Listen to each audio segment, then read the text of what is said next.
चराई देव मैदाज्म, चराई देव मैदाज्म, ठीक है, मैदाज्म या मैडम्स कहते हैं इसको, चराई देव मैडम्स, ठीक है। ये क्या है?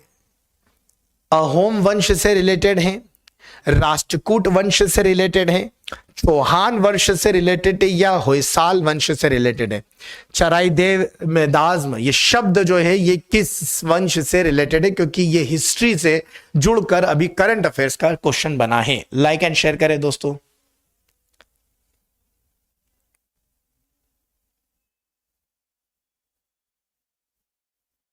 चलिए, ए बता रहे हैं, ए बिल्कुल सही है, अहोम डायनेस्टी। अब मैं आपको बता दूं, अहोम वंश के एक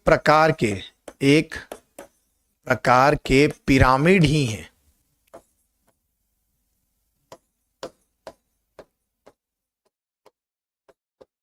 पिरामिड होते हैं मैदाज्म। क्या होते हैं ये मैदाज्म जो होते हैं, मैदामज्म ये जो होते हैं, ये क्या होते हैं? एक तरह के पिरामिड होते हैं। जरा दिखा देता हूं आपको, इस तरह के देखिए, ये इस तरह के डोम शेप होता है। ये डोम शेप घास का बना है, ऊपर ये ऊपर चबूतरा टाइप का, और ये आपको एंट्रेंस बनाई गई है। क्या गई है? एंट्रेंस बनाई गई। एक प्रकार के क्या होते हैं असम में अहोम वंश के, ये क्या होते हैं? ये पिरामिड होते हैं, उनके मकबरे टाइप का आप समझ लीजिए। क्या है ये? मकबरे टाइप का, ठीक है,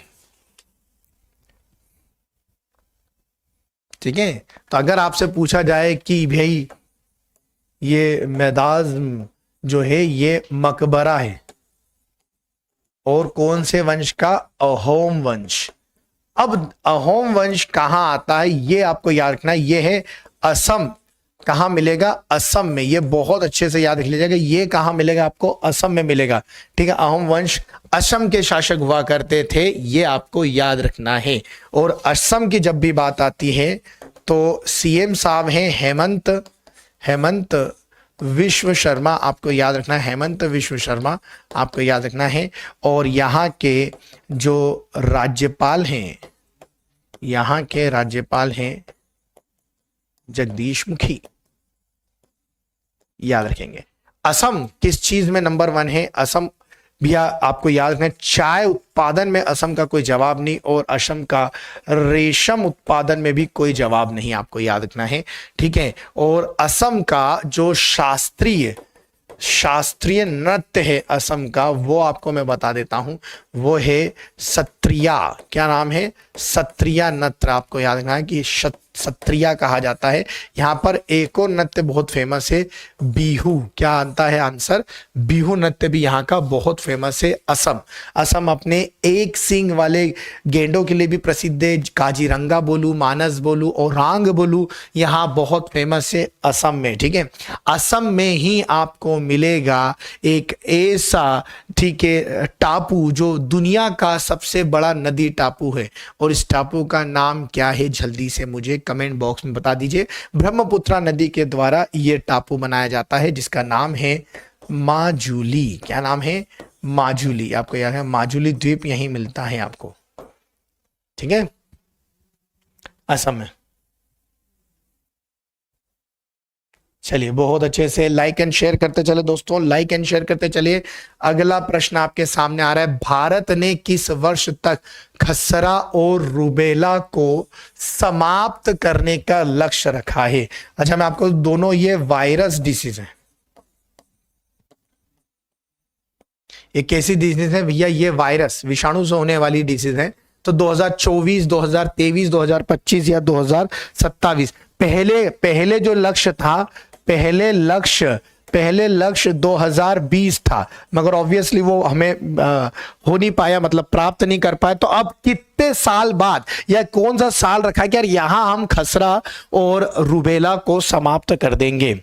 चलिए, लाइक एंड शेयर करें भैया, लाइक एंड शेयर करें फटाफट।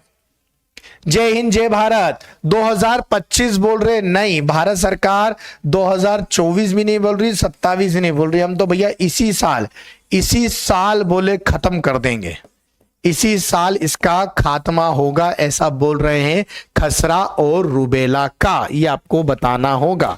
और आपको बता दूं कि खसरा, ठीक है, खसरा मिजल्स कहते हैं इसे, मिजल्स कहा जाता है, मिजल्स वायरस से होता है, ये भी आपको याद रखना है। और अगर मैं रूबेला की बात करूं, रूबेला ज्यादातर गर्भवती महिलाओं को, ठीक है, याद रखेंगे आपको, गर्भवती महिलाओं को प्रभावित करता है।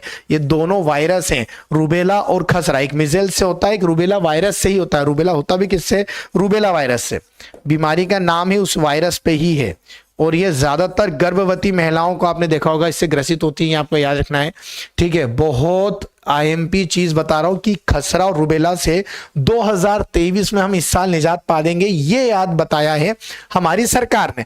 पहले का लक्ष्य क्या था? 2020, जो हम लोग पार नहीं कर पाए, ठीक है। तो बच्चे बहुत प्रभावित होते हैं ज्यादातर रूबेला से, जो माताओं से इसमें आ जाता है, और खसरा, ये दोनों से भारत के बच्चे सबसे ज्यादा प्रभावित है, भारत के बच्चे प्रभावित हैं। कह रहे हैं कि अब नहीं होगा, अब नहीं होगा भैया, हम लोग खत्म कर देंगे 2022 में। अब आपको यह भी बता दूं कि कितने, अगर 1 लाख बच्चों की मृत्यु हुई, 1 लाख भारतीय बच्चों की, आंकड़ा देखिए, मृत्यु का कारण खसरा व रूबेला। अब देखिए कितना बड़ा आंकड़ा और कितना चौंकाने वाला आंकड़ा है, 1 लाख से ज्यादा, ठीक है, मृत्यु हुई है, ठीक है। ये बहुत बड़ी बात है भैया, ठीक है। अगला देखते हैं, नेताजी सुभाष चंद्र बोस द्वीप किस केंद्र शासित प्रदेश में स्थित है? नेताजी सुभाष चंद्र बोस द्वीप किस केंद्र शासित प्रदेश में स्थित है? जम्मू कश्मीर में, लक्षद्वीप समूह में, अंडमान निकोबार द्वीप समूह में, या लद्दाख में? जल्दी बता दीजिए, लाइक एंड शेयर करें भैया, 6 तक चलना है। एक दूसरे के नाम से कमेंट नहीं करेंगे, मैं बार बार बोल चुका हूं, आपको यहां आंसर्स और उससे रिलेटेड डिटेल्स में इंटरेस्ट दिखाना है, एक दूसरे में नहीं कमेंट करना है। कई बार बता चुका हूं, पर मेरे पुराने ही स्टूडेंट इस बात को ध्यान में नहीं रखते। अंडमान निकोबार बता रहे, अंडमान निकोबार द्वीप समूह, बिल्कुल सही भाई। अंडमान निकोबार द्वीप समूह का आपको बता दूं कि यहां पर एक द्वीप है जिसका नाम है नेताजी सुभाष चंद्र बोस द्वीप। अब आपको बता दूं, देखिए यह है अंडमान निकोबार, ये है इस तरफ, भारत के इस तरफ आता है अंडमान निकोबार। अब इसका पुराना नाम, ठीक है, नेताजी, पहले तो मैं लिखा दूं कि नेताजी सुभाष चंद्र बोस द्वीप, है ना। अब आपको आता है कि सर ये नाम तो पहले होगा नहीं, ऑब्वियसली इसका नाम था पहले रॉस आइलैंड। क्या था ये? रॉस द्वीप था इसका पुराना नाम, ये पहले याद रखेंगे। इसका पुराना नाम क्या था? रॉस द्वीप था इसका पुराना नाम, और इसका नाम बदला 2018 में, नाम बदला मोदी जी ने। मोदी जी यहां विजिट पर आए थे 2018 में नेताजी सुभाष चंद्र बोस के, ठीक है, जन्मदिन पर उन्होंने नाम बदला। अब आपको एक बात बता दूं कि वापिस से ये आइलैंड क्यों चर्चा में क्यों है भाई? अभी चर्चा में क्यों चर्चा में है? क्योंकि यहां नेताजी की, ठीक है, यहां नेताजी की मूर्ति स्थापित की गई है, मूर्ति स्थापित हुई है, ठीक है, अंडमान निकोबार। अब नेताजी और अंडमान निकोबार का क्या हिस्ट्री है वो मैं आपको समझा देता हूं।